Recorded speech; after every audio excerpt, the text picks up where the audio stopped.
정관용의 시사본부 2부 시작합니다. 매주 토요일 2부는 주요 정치 이슈들 거두절미하고 알맹이부터 끝까지 토론하는 끝장토론 각설하고로 꾸며드리고 있죠. 자, 각설하고 출발하겠습니다.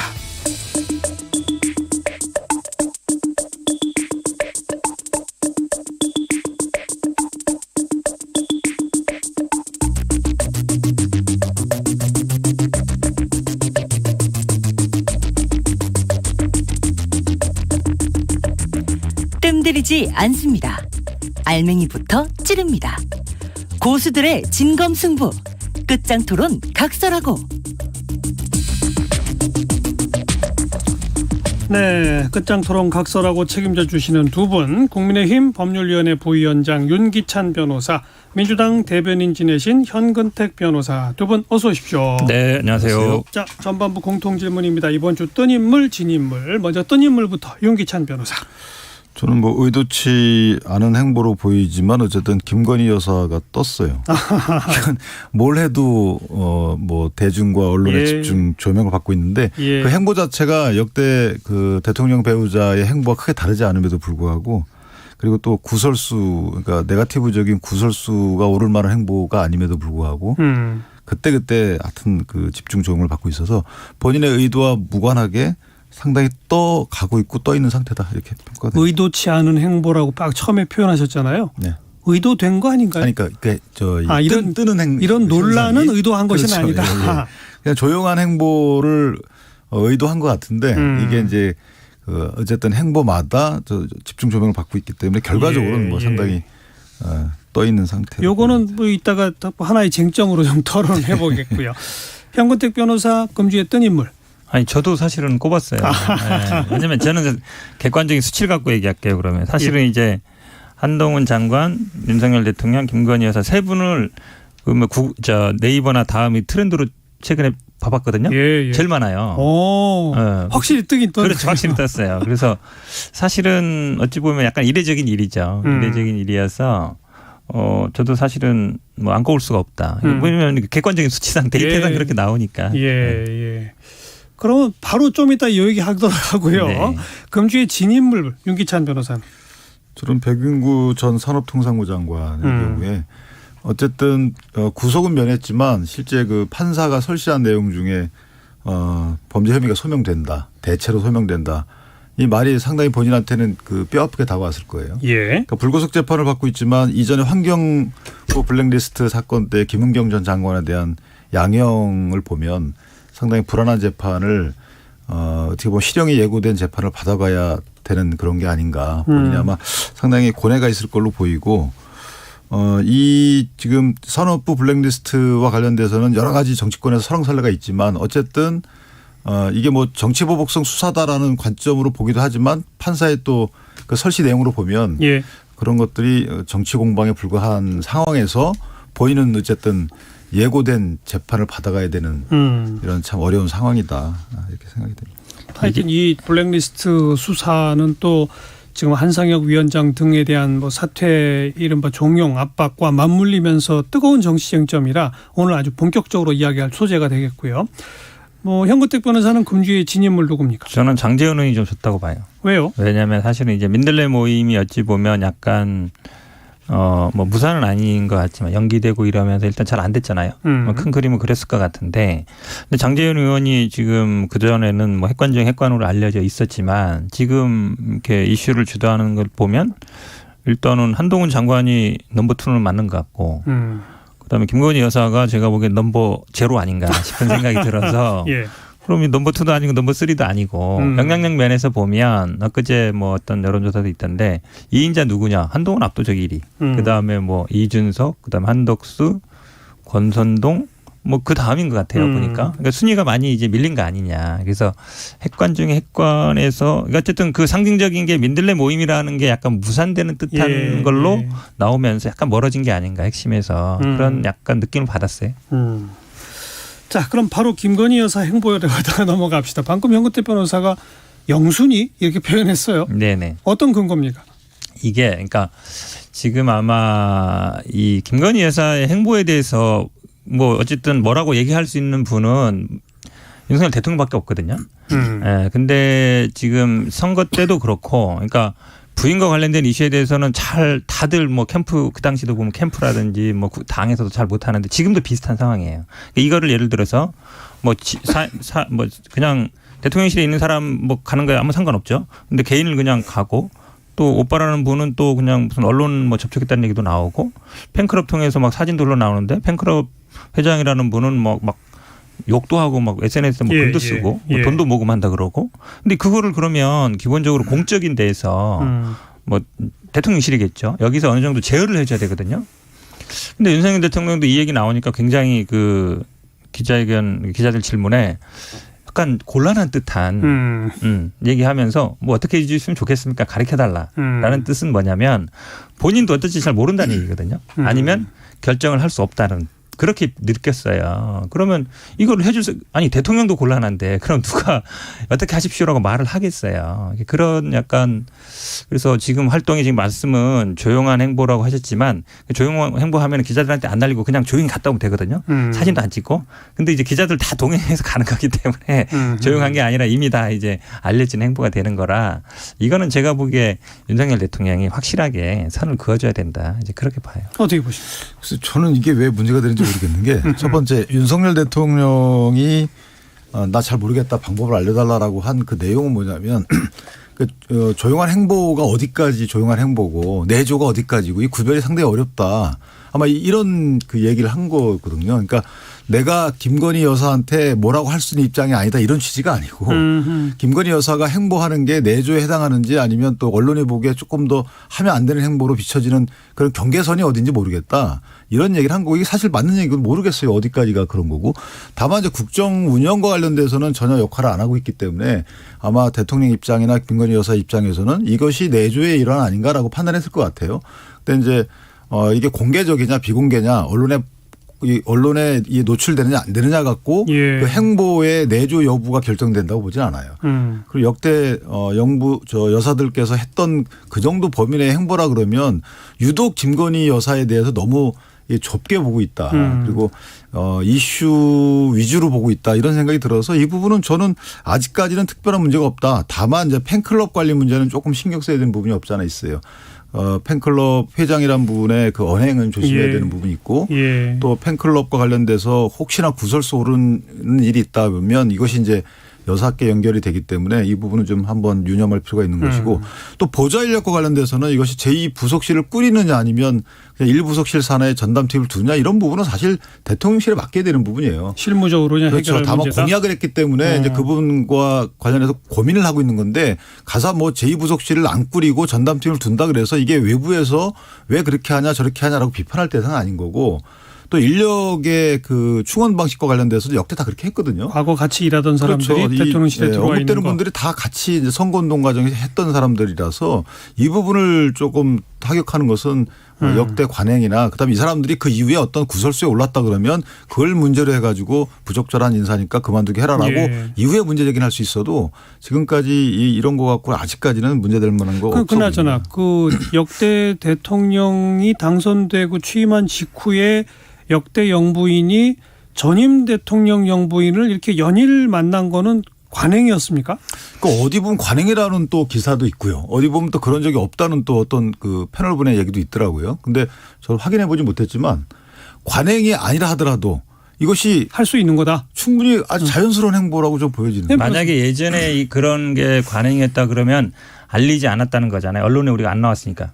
문제는 이거죠. 이렇게 언론에 관심을 받으면서 이런 적은 거의 없었던 것 같고. 그러니까 과거 대통령 취임 직후에 언론 보도는 어쨌든 없었다. 이런 저는 일이 본 적이 없는 것 같아요. 못 봤던 것 같고 뭐 있었는데 언론에 안 알려진 건지 모르겠지만 언론에 안 했는데 제가 못 봤을 수도 있지만 근데 문제는 이거죠. 그러니까 결국은 공약이었다는 거예요. 그러니까 제2부속실 폐지하고 조용한 내조를 하겠다는 얘기는 기존에 있던 대통령 부인 역할과 좀 다르게 뭐 본인의 일을 하면서 공적인 어떤 뭐 공식 조직에서 뭔가를 케어하는 식은 안 하겠다고 한 거잖아요. 근데 지금 이제 나오는 모습은 그게 아니잖아요. 그러니까 개인적인 활동과 공적인 활동과 섞여 있어요. 이게 공식적으로 안 하다 보니까 섞여 있는 거거든요. 가장 안 좋은 모습이에요. 그러다 보니까 지금 물론 직원들을 뭐 편한 직원 코바나 있는 직원들도 쓰고 그 윤석열이 뭐 황 사장인가 그 뭐 아들도 쓰고 이렇다는 거 아닙니까? 물론 뭐 그럴 수는 있죠. 근데 그 하는 일이 뭐냐. 그러니까 황 사장 아들란도 보니까 뭐 청년 정책 뭐 이런 거 한다 그래요. 그럼 뭐 거기 맞느냐는 당연히 따져볼 수 있는 거예요.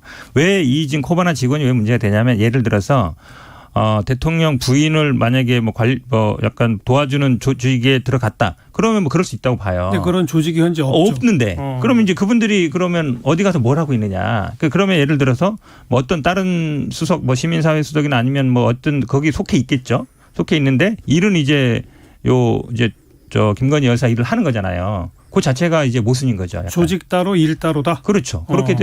그렇게 아니면은 말이 안 되잖아요. 그분들이 결국은 코바나에서 어쨌든 인연을 맺고 대통령 부인과 어쨌든 친하기 때문에 할 수 있는데 실제로는 부속실이라는 조직은 없고. 아예 그러면 그냥 이 부속실로 배치를 하든지 이 부속실이 아니면 1부속실 아래 전담팀을 두는 거는 민주당은 동의하는 거죠. 저 개인적으로는 그렇게 하는 게 맞다고 봐요. 그죠? 왜냐하면 지금 활동을 하고 있기 때문에. 민주당 안에서도 그런 얘기 많이 나오더라고요. 그렇죠. 그게 오히려 그렇게 되면 어떻게 되면 공적 안으로 들어오면 그게 다 기록도 남고 만약에 문제가 됐을 때는 책임 문제도 되는데 이렇게 공적 조직은 아닌데 사적으로 움직이면서 실제로 공적 조직이처럼 돼버리면 문제가 되면 그나 개인적인 활동이다 이렇게 갈 수 있고 그다음에 문제가 안 되면은 이렇게 언론에 이제 홍보를 하는 형태가 되기 때문에 가장 안 좋은 모습이에요.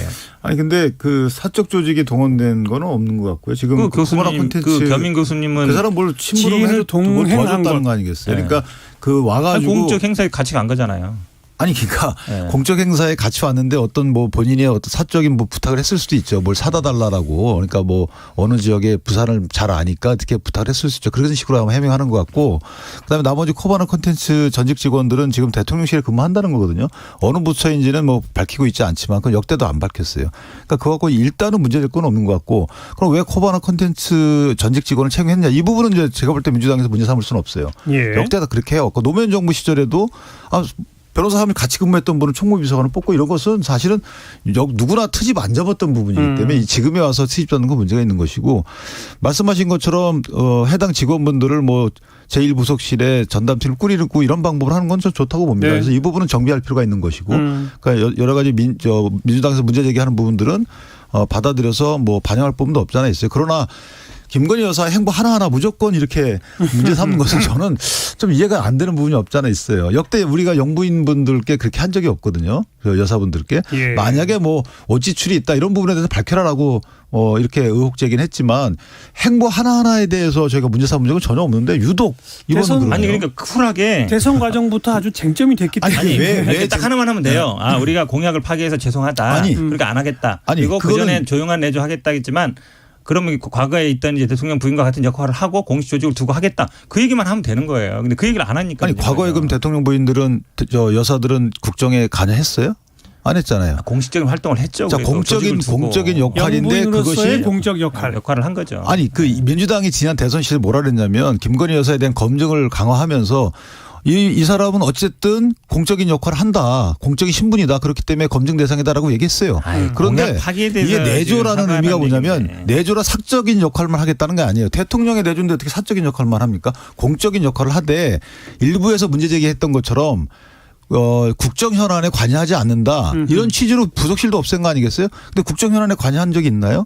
그러니까 이런 약간의 경계성 모호한 걸 갖고 공적인 업무다 사적인 업무다 이런 거 갖고 자꾸 공격하는 것은 아직까지는 아니다. 공약 파기에 대해서 그냥 사과하고 그렇게 하면 되는 거예요. 복잡하게 자꾸 하지 마시고. 그 공약 파기하면 안 되겠는데. 아니 파기 이미 한 거 많잖아요. 자, 아무튼 오늘 적어도 두 분은 2부속실을 새롭게 만들든 아니면 1부속실 안에 전담팀을 두든 이런 건 필요할 것 같다. 네, 정비할 필요가 있죠. 그건 또 아마도 지금 여야 정치권에서도 하려면 그렇게 하는 게 옳다라는 그렇죠. 쪽으로 네. 방향이 모여지는 것 같으니까 그런 건 좀 대통령실에 좀 맡겨둬서 지켜보도록 하고요. 반면에 또 한편에서는 뭐 어쨌든 한 번 이미 대선 과정 이전부터 논란의 대상으로 떠올랐기 때문에 아마도 전임 영부인과는 달리 앞으로 어떤 행보를 해도 아마 언론이 관심 갖고 보도하고 하는 건 더 높아질 거예요. 이건 어찌 보면 숙명입니다. 그럼 그것을 현 정부는 어떻게 판단하고 평가해야 할지 이런 건 좀 두고두고 생각해 봐야 할 그런 쟁점인 것 같아요. 국민들이 어떻게 바라볼지 이런 부분은. 한 말씀만 더 예, 하면 예. 이 결과적으로 이렇게 언론의 집중 조명을 받고 관심 대상이 되기 때문에 더욱더 조심한 행보를 하시겠죠. 그러니까 뭐 그뿐 아니라 어떤 행보를 하니까 여론이 좋고 어떤 행보는 문제더라. 이런 건 좀 두고두고 평가해야 할 대상이 될 수 있겠죠. 자, 이제 제일 뜨거운 쟁점이 이른바 산업부 블랙리스트 사건 수사. 환경부 블랙리스트 사건 수사는 이미 끝나서 대법원 확정까지 유죄를 다 받았습니다. 일부 인사들이 당시에 장관까지를 포함해서 말이죠. 그런데 왜 몇 년 동안 수사 안 하다가 지금 와서 갑자기 이런 식으로 하느냐. 또 당시 왜 청와대 행정관 출신인 현 민주당 의원까지 거론하느냐. 그러면 청와대 윗선으로까지 갈 것이냐. 뭐 이런 얘기도 한편에 있고 또 어찌 보면 문재인 정부 때도 박근혜 정부 당시에 산하기관장 사퇴 종용을 직권남용으로 수사하고 처벌하지 않았느냐.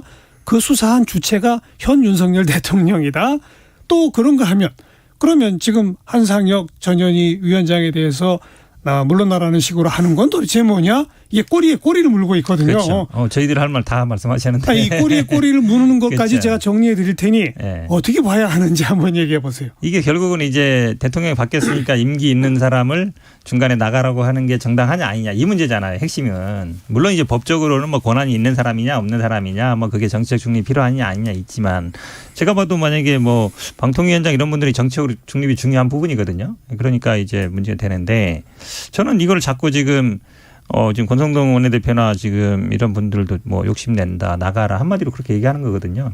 그러니까 법적으로는 이제 이분이 인사권이 없으니까 이제 직권남용은 안 될 수는 있는데 근데 기본적인 건 같은 거거든요. 임기가 있는 남아있는 사람을 정권이 바뀌었으니까 나가라고 하는 거잖아요. 이제 그거는 변하지 않는 것 같은데 근데 저는 사실은 개인적으로는 아주 정치적 중립이 필요한 조직 방통위원장이라든지 아니면 뭐 검찰총장이라든지 아니면 경찰청장이라든지 정치적 중립이 중요한 분들은 저는 뭐 임기를 보장해 주는 게 맞다고 보는데 그렇지 않은 분들이 있거든요. 그렇지 않은 분들은 사실은 미국처럼 그냥 여권적으로 가는 게 낫다고 봐요. 안 그러면 이거 계속 나옵니다. 예. 말에도 계속 나오고. 그래서 또 이거를 저는 직권남용으로 처벌하는 것도 예를 들어서 지금 윤석열 대통령 같은 경우 말은 뭐 알아서 판단할 일이라 하지만 나가라는 얘기잖아요. 국무회의에 오지 말라고 했다는 얘기는 알아서 나가줬으면 좋겠다 이 얘기거든요.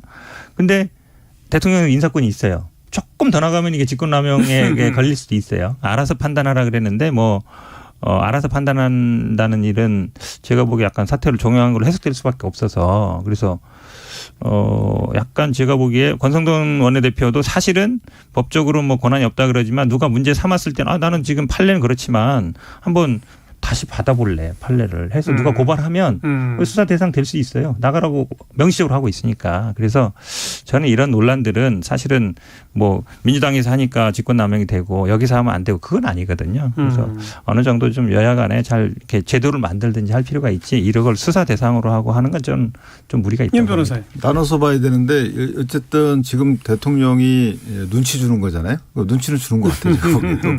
이거는 직권남용이 될 수가 없어요. 임명권자거든요. 임면권자입니다. 따지고 보면. 임기가 있는데. 마찬가지죠. 임명권자. 그게 무효냐 아니냐에 대한 법적 쟁송은 가능해도 이게 직권남용이 될 수가 없어요. 직권남용이 되려면 대통령이 누구한테 시켜서 또는 장관이 그 중간에 누굴 거쳐서 이렇게 해야 되는 거예요. 그렇게 따지면 문재인 전 대통령도 직권남용이에요. 예전에 나는 검찰총장 불신한다 이런 취지의 그 눈치를 줬단 말이에요. 이것도 그럼 직권남용이 되는 거예요. 그건 아닌 것이죠. 그런 문제가 있는 것이고 그것은 이제 뭐 알아서 판단할 문제인 거죠. 그다음에 그 국회의원들이 노골적으로 얘기하는 부분은 적절을 하진 않아도 그건 형사적으로 죄가 되진 않는다. 이전에 감사원장 보고 우리 나가라 그랬잖아요. 국정차를 같이 하면 나가라. 이거 정치적인 언행이죠. 거기에 대한 이제 판단은 국민권익위원장과 방통위원장이 알아서 하시는 거고 백운규 장관 이 부분은 이게 이제 제가 왜 이 얘기를 했냐면 정치보복이라는 시각을 한번 되짚어 볼 필요가 있다고 생각을 해요. 자, 블랙리스트 이 부분 물론 안 되죠. 그리고 이런 뭐 제도적 보완 이런 건 다 논의하면 되는 거예요. 그런데 왜 유독 그 정권과 관련된 정치인들과 연결된 이런 것들과 관련돼서는 정치보복이라는 프레임을 들고 나오느냐. 이건 좌우 상관없이 진영 상관없이. 그러니까 정치인들은 무슨 특권 달라는 거 아니겠어요? 정치보복이다. 그럼 어떻게 할까? 수사하지 말라는 거예요. 아니 범죄 단서가 있고 이미 환경부 블랙리스트는 올 1월에 대법원에서 유죄 판결 확정이 됐는데 어떻게 안 합니까? 그러면 정치인들은 특권을 달라는 거예요. 자, 특권 내려놓기가 국민적 염원인데 특권을 달라 그러는 거예요. 이걸 말을 바꾸면 특권 달라는 겁니다. 일반적으로 정치보복 하지 맙시다. 이런 뭐 영원한 캠페인은 괜찮아요. 그런데 특정 사안에 대해서 이거 정치보복이니까 그럼 뭐 수사하지 말라. 도대체 이게 나는 수사 안 받는 특권을 달라 정치인들은 이런 거 아니겠어요? 이런 저 구호를 지금 현 정권에서 저 수사받는 이런 여러 야권 관계자들이 대놓고 하고 있다는 거예요. 국민께. 이게 특권 달라는 거라고 해석하는데 그게 어떻게 아니고 보세요? 항상 수사는 저도 이제 항상 방송할 때마다 얘기하지만 형평성이 굉장히 중요해요. 형평성. 그러니까 그렇죠. 그러니까 환경부 판결 대법원 날 때까지 기다렸다. 그것도 말이 안 돼요. 검찰이 지금까지 그렇게 수사하는 적이 없거든요. 동시에 합니다. 그럼 이제 또 이렇게 반박해요. 아이고 그 당시에 뭐 문재인 정부 검찰에서 수사를 안 하다가 하는 거다. 이렇게 얘기하는데 그러면 또 마찬가지예요. 예를 들어서 김건희 여사 관련된 여러 가지 혐의들 있지 않습니까? 한동훈 장관과 관련 여러 가지 혐의에 대해서는 뭐 수사한다는 게 별로 안 들려요. 그래서 항상 형평성 얘기가 나오는 겁니다. 그리고 실제로 검찰이나 지금 경찰이 특히 움직이는 걸 보면 딱 이제 선거 끝나자마자 대대적인 수사를 하고 있는 거거든요. 그게 결국 정치적으로 움직이는 거잖아요. 경찰도 검찰도 얘기합니다. 아, 정치적인 고려 안 한다. 하지만 정치 고려하고 있는 거거든요. 그리고 그러니까 예를 들어서 똑같이 어느 정도 이제 혐의가 있으면 똑같이 수사하면 말이 안 나와요. 근데 여기는 있는데 여기 거는 뭐 그냥 뭐 눈 감아주고 이쪽에 건 수사하고 그럼 항상 문제가 되는 거죠. 근데 꼭 그렇게 해야 되나요? 이게 왜 정치인들은 여야를 균형 맞춰 수사해야 되나요?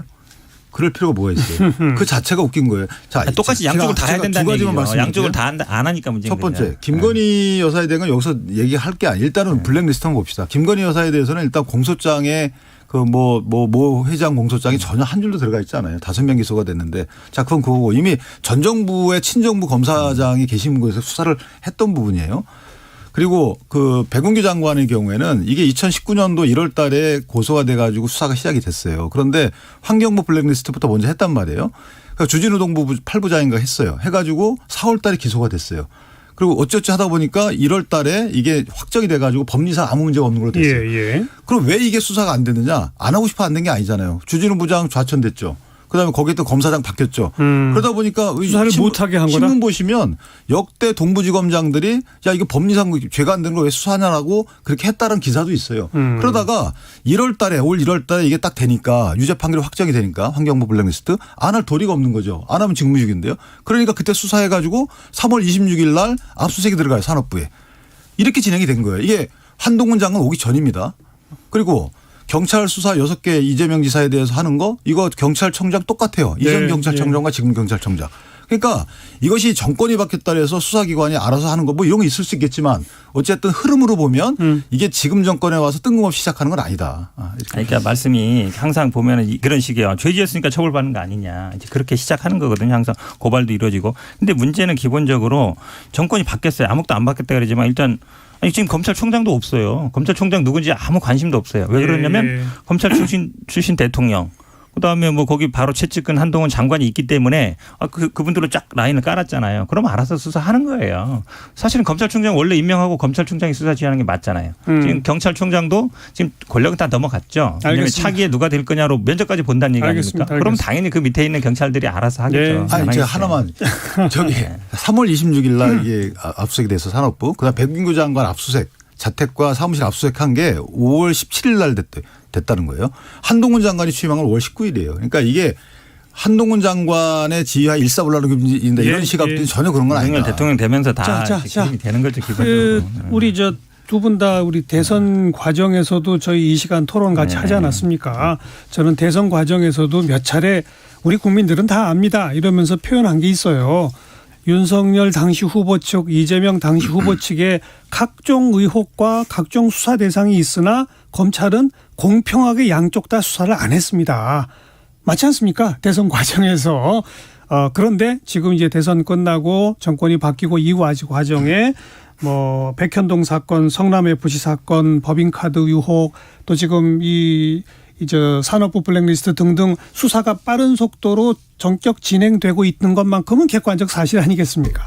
뭐 이런 걸 국민들이 어떻게 읽을지 요건 좀 이제 두고 봐야 할 문제인 것 같고 다만 지금 이걸 둘러싼 공방에 저는 민주당 쪽도 국민의힘도 차체 논리 모순에 빠져 있다 이런 생각을 지울 수가 없는 게 민주당은 아니 뭐 과거 때 우리가 그 박근혜 정부 때의 사퇴 종용을 수사했었고 그러나 산업부 쪽은 수사하면 안 되고 또 지금 이 두 위원장에 대해서는 사퇴 압박하면 안 되고 이게 좀 서로 앞뒤 말이 안 맞는 대목이 있고 국민의힘 쪽도 당연히 산업부 블랙리스트 수사해야 한다라고 하면 두 위원장한테 눈치 주면 안 되는 거 아닌가요? 서로 좀 논리 모순에 빠져 있는 거 아닌가요? 아, 그렇죠. 사실 그렇죠? 아니 그래서 저는 그 아까도 이제 계속 법리적으로 얘기하셨는데 지금 이제 법상으로는 뭐 권한 있는 사람 얘기하면 직권남용이고 아니면은 안 되는 건 맞는데 기본적인 구조는 똑같아요. 임기가 보장된 사람이고 법적으로 정해진 사람이란 말이죠. 근데 정권이 바뀌었으니까 나가라. 그게 문제잖아요. 그래서 이쪽에 한쪽에서는 지금 처벌하고 있는 거고 한쪽에서는 지금 나가라고 하고 있는 거고. 그게 뭐 정치인이 괜찮고 뭐 대통령은 아니다. 그거는 제가 보기에 형식 논리에 불과하다는 거고 기본적인 게 같은 거죠. 아니 근데 그거는 자 임명권 내가 그 임명권 있는 사람이 그 인사 대상자에 대해서 나가라라고 하는 건 직권남용이 아니에요. 왜냐하면 이제 그렇게 해서 만약에 잘랐어요. 그랬을 경우에 그것에 대한 쟁송 절차는 있을 수 있어도 보통 직권남용 저희가 하면은 그 결제 개선선상에 명령 개선선상에 지금 법 얘기하는 게 아니잖아요. 기본적으로 임기 있는 사람을 나가라고 한다. 그 얘기를 하는 거예요. 아니 나는 당신은 불신임해라고 할 수 있죠. 난 당신은 불신임해. 그러면 불신임하고 나가라고 예전에 문재인 대통령 그렇게 하셨다니까요. 그러니까 이게 임명권자가 마시고 임기가 있지만 아니 제가 직권남용 법리를 얘기하는 게 아니라 임기가 남아 있는 사람을 중간에 정권이 바뀌었다고 해서 나가라고 하는 건 똑같지 않냐라고 얘기하는 거죠. 기본적으로 그게 죄가 되고 말고가 아니 문제가 아니라. 이 지금 블랙리스트 사건의 경우에는 옛날 문체부도 그랬지만 전 정권도 그랬어요. 그런데 이 전체 330여 개 공공기관을 그 민정수석실 산하의 특감반에서 다 정리한 거예요. 김태우 그 양반이 나와서 그렇게 얘기한 거 아니에요. 예. 그래서 시작이 된 거거든요. 전체적으로 다 정리해서 안 나가는 사람도 안 나가면 그만두면 되는데 안 나가는 사람들 강요하기 시작한 거잖아요. 뭐 감사하겠다라는 식으로 해서 강요를 하기 시작한 거예요. 강요가 안 들어가면 직권남용이 안 되는 거예요. 말만 해서는 되는 게 아닙니다. 상대방이 압박을 받아야 돼요. 강요죄에 해당하는 그런 행위 형식이 있어야 되는 게 직권남용이거든요. 예를 리스트 작성해서 당신 나갈 겁니까? 안 나갑니다.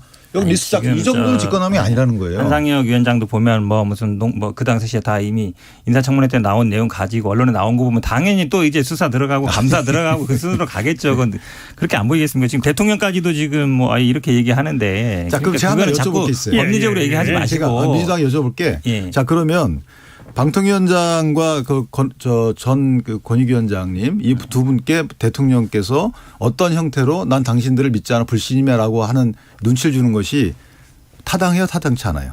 저는 적절치 않다고 봐요. 일단은 국무회의에 물론 이제 법적으로 뭐 국무회의는 왜냐하면 원래는 국무회의만 참석하지만 아닌 사람도 참석하지 않습니까? 서울시장도 참석하고 그동안 참석해왔거든요. 근데 오지 말라 하는 얘기는 일단 불심한다는 표시잖아요. 기본적으로 불편하다. 전 정부에서 임명한 사람이니까 그 뉘앙스거든요. 그리고 뭐 임기가 보장돼 있으니 알아서 해라. 알아서 나가라는 뜻으로 들릴 수밖에 없는 거거든요. 그런 건 부적절하다. 당연하죠. 사정기관에 대해서 검찰총장 등에 대해서 대통령께서 사실상 불신임 의사표시라는 것도 더욱더 이 고도의 독립성이 필요한 검찰총장직이잖아요. 이것도 그러면 더욱더 타당치 않겠네요.